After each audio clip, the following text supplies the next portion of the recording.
The Bird and the Elephant. Once upon a time, there was an elephant.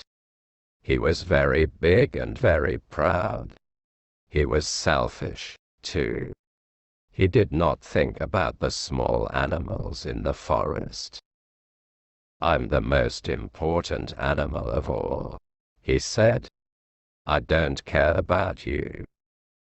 The frogs in the river were frightened of the elephant. "Here he comes," they said to their children.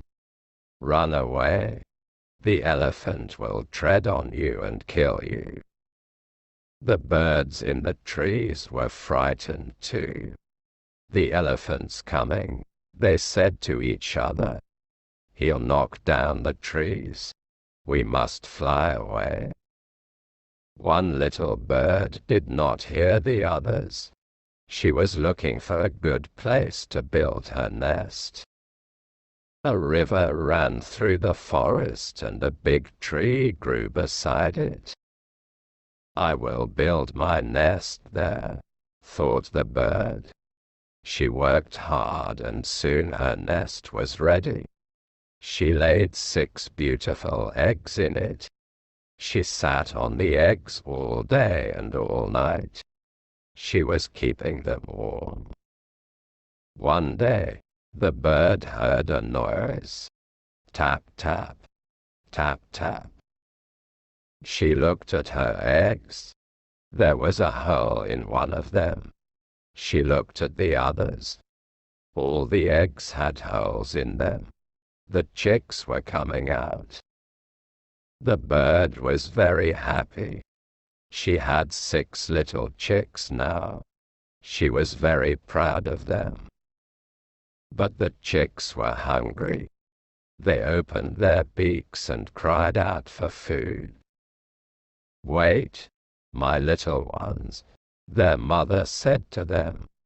"I will go and find some food for you." She flew away and began to look for food. It was a hot day, and in another part of the forest the elephant was thirsty. "I'll run down to the river," he thought, "and drink some water." The elephant began to run. He did not look at the path in front of him. A family of warthogs screamed and ran away. He did not look at the trees.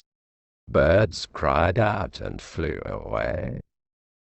The elephant came to the tree near the river. He was happy. He wanted to drink the water and wash himself. "Ah, water!" he roared and waved his trunk. The end of his trunk hit the bird's nest. The nest fell out of the tree onto the ground. The baby birds cried out, but the elephant did not listen. He did not care. He lifted his big foot and trod on them. The baby birds all died. The elephant ran into the river and began to drink. The frogs were frightened. "You're treading on us. Be careful," they shouted. But the elephant did not listen to the frogs. Soon, the mother bird came back. She had caught some insects. She flew up to the tree to give them to her babies, but the babies were not there. The nest had gone. The mother bird looked down. There, on the ground, was her beautiful little nest, and in it were the bodies of her poor dead babies. The mother bird began to cry. "That wicked elephant did this," she said. "He killed my babies. I can see his footprints on the ground." The elephant was still drinking water and bathing in the river. The mother bird flew down to him. "You cruel elephant," she said. "You've killed my beautiful chicks." The elephant lifted his head from the water. "Go away," he said. "I'm busy." "But my babies," cried the mother bird. "All my beautiful babies, they're dead." The elephant laughed. "Baby birds," he said.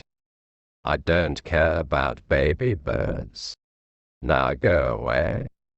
I told you, I'm busy." The little bird was very angry. "You are cruel and selfish," she cried, "and I will punish you." The elephant laughed louder. "You, a little bird, will punish me, an elephant," he said. "Don't be stupid. Now be quiet, or I will start to be angry."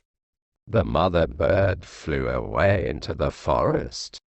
"Friends," she called out, "come to me. I need your help."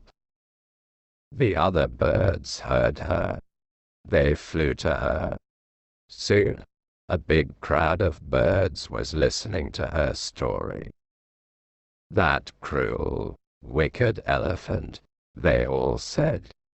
"Yes, we want to punish him. But how can we do it? He is so big and we are so small." "We are small," the mother bird agreed, "but we can fly. Let's wait until tomorrow morning. The elephant will go to the river again. We'll fly round his head and peck out his eyes." The next morning, the birds were waiting in the tree. They heard the elephant. He was running to the river. They began to fly round his head and peck his eyes. "Stop!" cried the elephant. "You're hurting my eyes." "You didn't stop," said the mother bird. "My babies called out to you, but you didn't listen. You killed them all."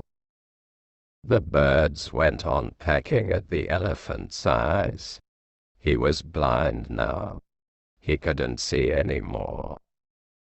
The mother bird flew down to the water. "Friends," she called out, "come to me. I need your help." The frogs heard her. They came out of the water and listened to her story. "We want to punish the elephant too," they said. "He treads on us and our babies. We call to him, and he doesn't care. But he is so big, and we are so small. What can we do?" "Jump out of the water and follow me," said the mother bird. So the frogs jumped out of the river and followed the mother bird. She took them to the edge of a big cliff. "Sing," she said. "Sing now, sing loudly." The frogs began to sing. They sang loudly. The elephant heard their song. "I can hear the frogs," he thought. "Frogs are always near water. I'll go to them. I must have water to cool my eyes." He ran towards the frogs, and fell over the cliff. The birds and the frogs were happy. "Our enemy was selfish and cruel," they all said. "He was big and we are only small. But we worked together and we won."